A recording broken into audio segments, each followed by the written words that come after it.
So this is finally the video with tools and resources, outside help for Aussies with C-PTSD and trauma. So I've got 10, not 10 links, 10 people or places. A couple of them have 2 links, because a couple of them, they have a YouTube channel and a website. Now, these for me have actually helped me a lot more than any therapy in Australia ever has. CBT for me did nothing. Schema therapy did nothing. And I've gone to 4 therapists who are going to start me on EMDR, but they won't start it until you are in a safe space to do so and you're not dealing with current bullshit. So because I've been bouncing around from one trauma after another, so the first one, we wouldn't do it because I was grieving about my father killing himself within 7 weeks of the camel I was about to adopt being killed or dying through to neglect.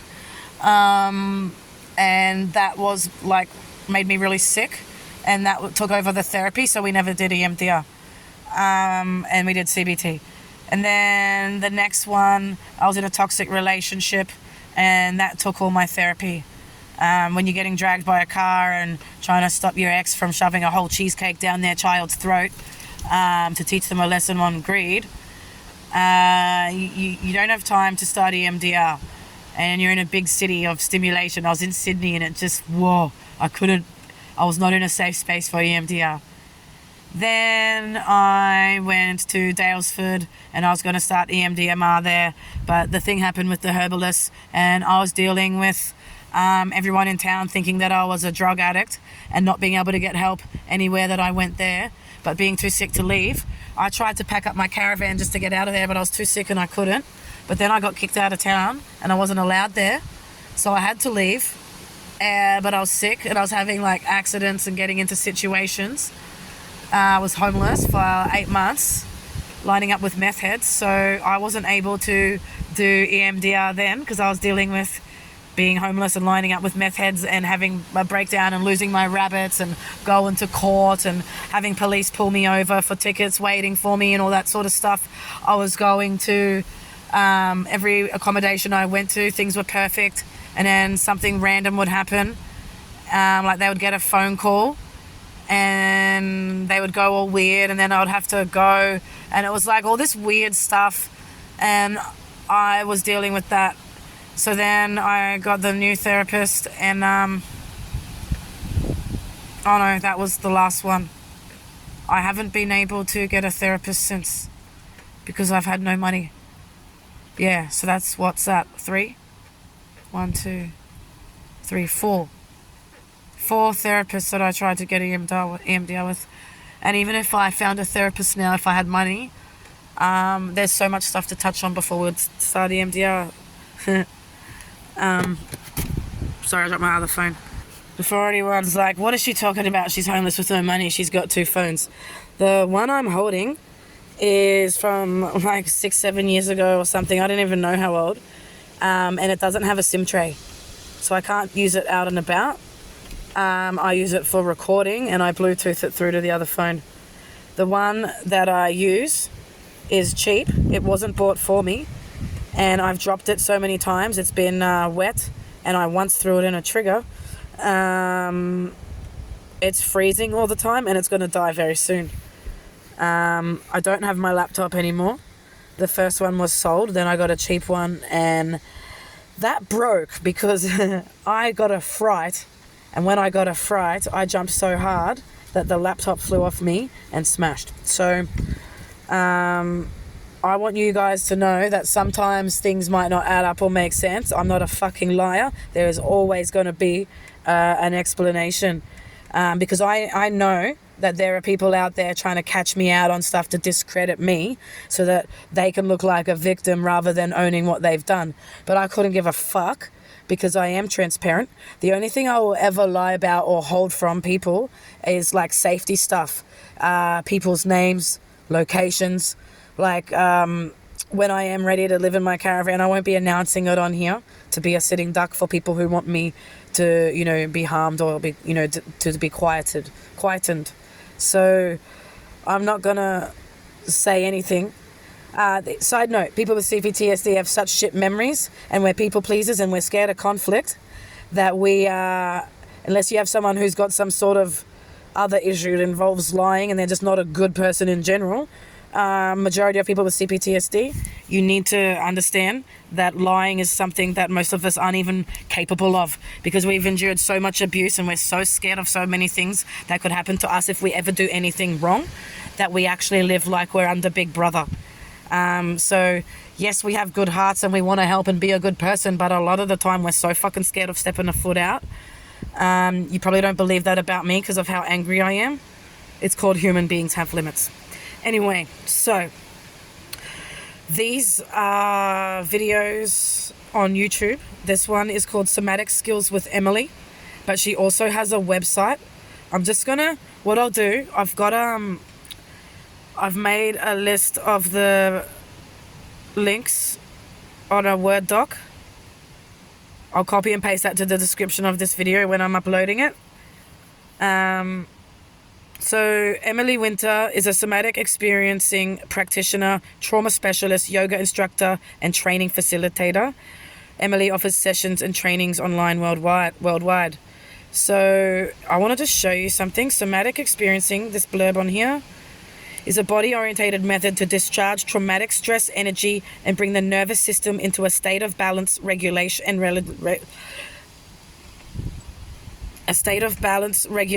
wellness.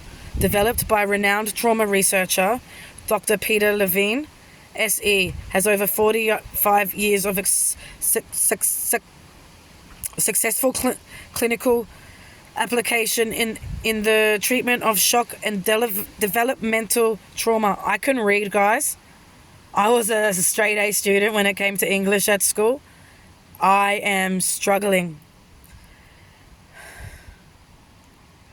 SE is a holistic and multidisciplinary approach that draws wisdom and techniques from stress, physiology, psychology, ethology, biology.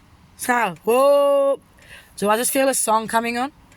Neuroscience, indigenous healing practices, and medical biophysics. It is currently taught throughout the world as an effective method for resolving symptoms of traumatic stress. This woman's videos on YouTube are short, so it's not too much to take in, and she'll go through like a symptom. So for example, trauma is physically stored in different parts of our body, right? So you can physically get it out. One example is if we've got it in our hips, our shoulders, our necks, our stomachs, right? So she's got a video on there where she'll show you an exercise, how to get it out of your hips. And you can feel it, and it feels amazing afterwards. And she'll explain what it is scientifically, the research behind it, the connection with you, the trauma physically. And this is exactly what you need, man. It is freaking amazing. I strongly urge you to check this lady out. Much respect to you, Emily Winter. So the next one is Crappy Childhood Fairy. Also has a YouTube channel and a website. Now, sorry, I've written notes because there's a lot on the screens, and if I can, sorry, by referring to this, it'll save me a lot of umming and ahhing. Read her description. Okay, her description on her YouTube channel it wants me to read. So, can't open. One moment. For some reason, that link was saying it couldn't open. If it doesn't open for you for some reason, YouTube her, Crappy Childhood Fairy. I've got the link for her website as well. So I just want to show you why I'm going to just read this, because it explains. My name is Anna Runkle. I teach people to recognize and heal the symptoms of childhood PTSD. I'm not a doctor or therapist. I'm someone who grew up with several alcoholics in the family and all the dynamics that tend to go with that. Poverty, neglect, violence, and an environment of chronic, deep stress. In adulthood, The telltale signs of childhood PTSD were all there. Health problems, depression and anxiety, relationship struggles, but traditional therapies never seemed to help. When I found what did help, my whole life changed. For more than 29 years, I've been teaching a program that anyone can use, whether or not they have access to professional help. I focus first on healing dysregulation and then on changing the self-defeating behaviors that are so common for those of us traumatized as kids. I'm glad you're here. She is good. Lived experience is very important because it's all well and good to read the textbooks and understand what's going on. But she can help you understand that with your own experience and relate it to yourself and learn about yourself. Understand yourself, that it's not just you, you're not crazy, and how to work through a lot of it. And what therapies are good. So she's really good. Much respect to you, ma'am. So the next one, this gentleman, I've mentioned him before, Dr. Bessel van der Kolk.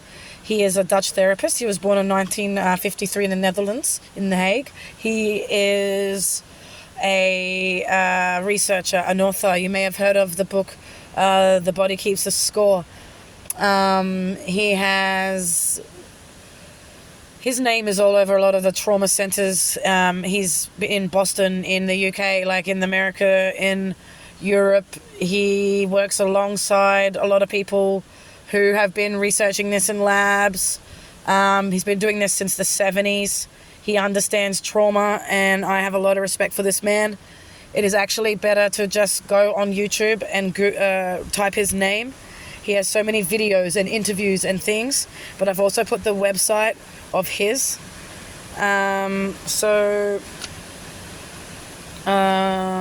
Neuroscience research, I'm just going to shows that the only way we can change the way we feel is by becoming aware of our inner experience and learning to befriend what is going on inside ourselves.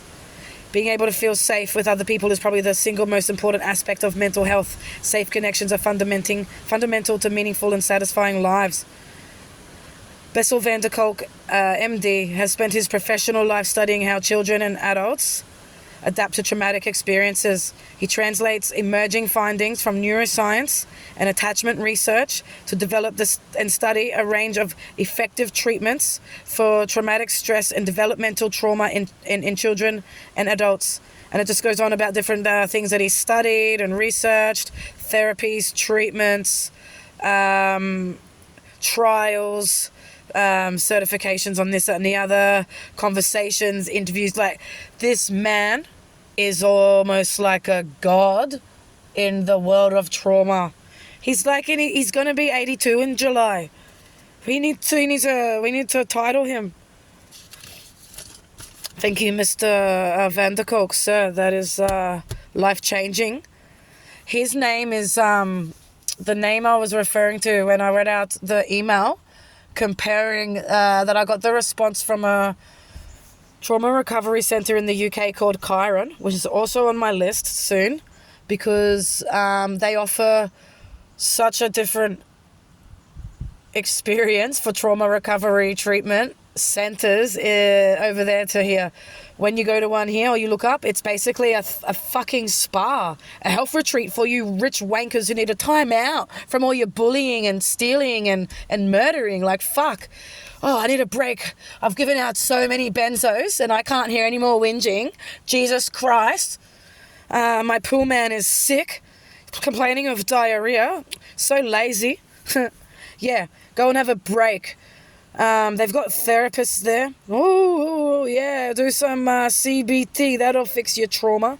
No, this guy knows that things like yoga and things that I was talking about with Emily with the somatic experiences and natural remedies and medicines all have its own place, neuroplasticity, as well as those fucking pills. And it has to be the right pills. I'm not against meds. I'm against people who don't know anything about trauma or mental health throwing them at us like we're in a fucking carnival, one of those clowns. So the next one is Persistent Physical Symptoms and Research Treatment Unit in the UK. Yes, my darling, I know, it's so fucking boring when mummy does these. Sadie is like over this, and she's like, mate, speed it up. I'm gonna, baby, I'm gonna. Okay, so this one, I really like this one because Persistent Physical System Unit, blah, blah, blah. Our service is an internationally recognized research and treatment unit which provides a specialist diagnostic assessment and treatment for people with persistent physical symptoms. This includes fatigue, pain, irritable bowel symptoms, non-cardiac chest pain. We have developed models for understanding and treating persistent physical symptoms and continue to be at the forefront of research and development in this field. We offer specific treatment for chronic fatigue, irritable bowel syndrome, fibromyalgia, which I have been told by a lot of people it sounds like I have, as well as other persistent physical symptoms. I think everyone with trauma has it, all the symptoms of it. Now, this goes on and it lists all the different conditions and things that have somatic symptoms. Trauma's listed. It goes on about the physical traumas. Now, which leads me on to the video that follows that. The link after that is the National Library of Medicine in the the USA government site, because trauma, PTSD, C-PTSD causes brain damage. And when you look at the National Library of Medicine site, the page that I've put on that particular link is about that specifically. It breaks down what happens to the brain and PTSD and explains the brain damage. There is so much of it. It is insane. And that's why we get those somatic symptoms. So the National Library of Medicine in the USA, I'm just going to go in there quickly and read a little bit of a blurb. Traumatic stress has a broad range of effects on brain function and structure, as well as on neuropsychological components of memory. Brain areas implicated in stress response include the amygdala, hippocampus, and prefrontal cortex. Neurochemical systems, including cortisol and norepinephrine, I can never say that word, play a critical role in the stress response. Those are the chemicals we're constantly drowning in, right? Memory, highlighting the important interplay between memory and the traumatic stress response. Studies, blah, blah, blah. I've just got all the abbreviations there. So we've got Kessler, Franklin, is it Prigerson, can never remember that, Bremner, Putnam, Battle, Yen, Dube, Say, Druce, Glover, Hogan. I'm not good at pronouncing things, so apologies. Durston, Geed, Casey, Piles, Sowell, Rappaport, Thompson, Geed again, Geed. I need to make sure I'm saying that right if he's so popular. Is it Geed or Gied? Giedd. Anyway, this person is like all over it. So there's a lot of researchers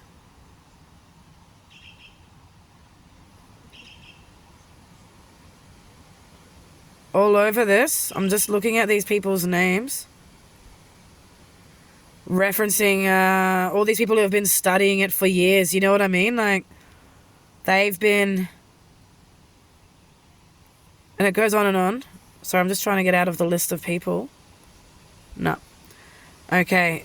The next one after that, example of trauma recovery centres in the UK is Chiron.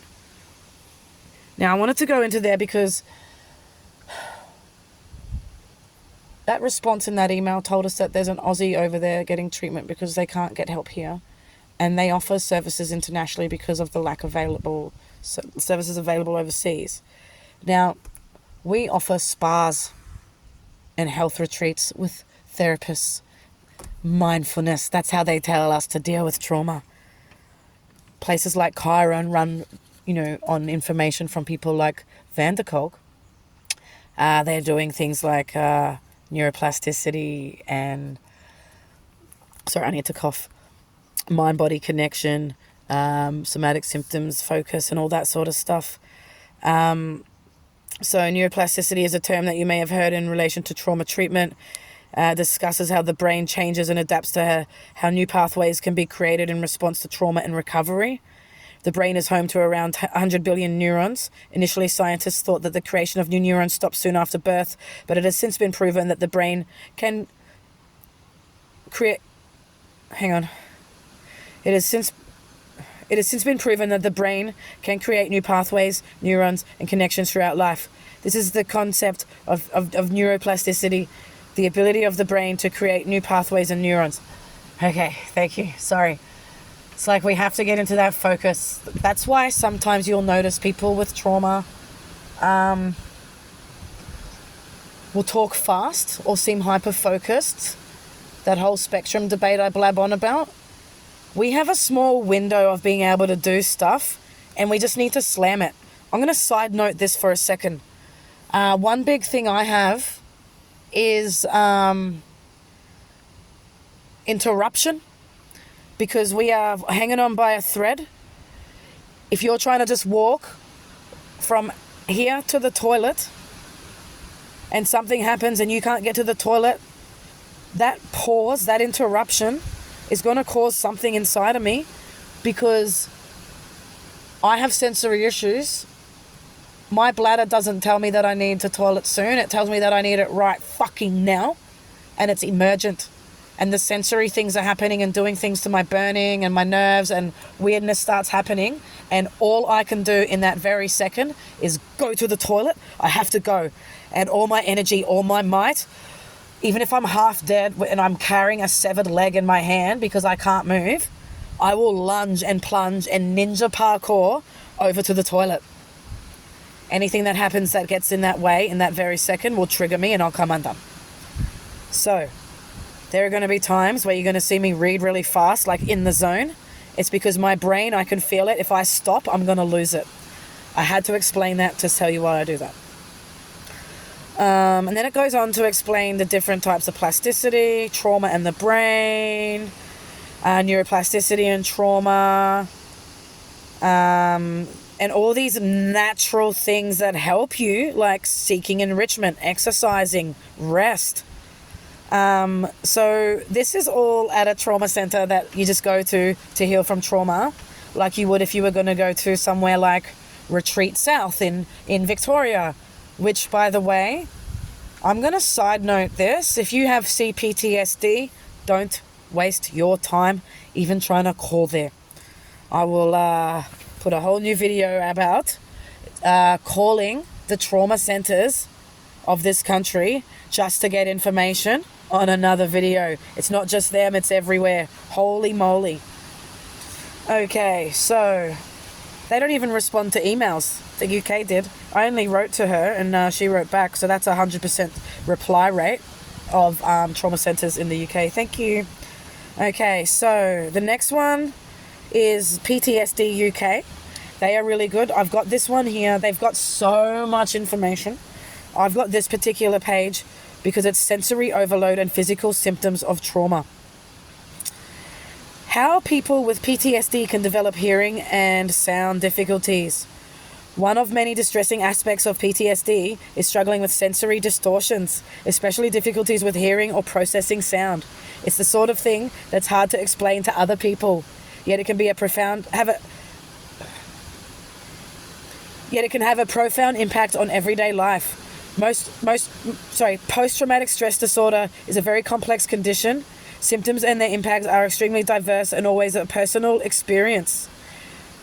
Blah, blah, blah. Someone can feel like their hearing is sending false signals, or at times of great stress, their brain switches off sound or muffles it. It's the sort of thing that seriously erodes your confidence, making it difficult to go out in public or even gather with friends and family at work. That's just one part of it. Exaggerated startled response, fight or flight response, hyperacusis, low tolerance to sound, and PTSD. Confirmed link between PTSD and hyperacusis due to cerebral processing problem specific to how the brain perceives sound, and as you can imagine, when they are present concurrently, have the potential to exacerbate one another. Now, I've been banging on about this to GPs without even reading this from my own experience. Thank you, PTSD UK. Australian GPs, read this fucking link. The next one They have a lot of other information. I've put that one specifically for this. The next one is the Cleveland Clinic again. It's the parasympathetic versus the sympathetic nervous system, which is the fight or flight freeze response and what it does physically to you.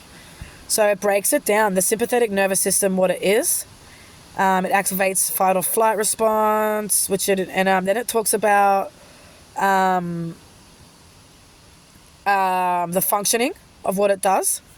Eyes, heart, lungs, digestive tract, liver. Wow.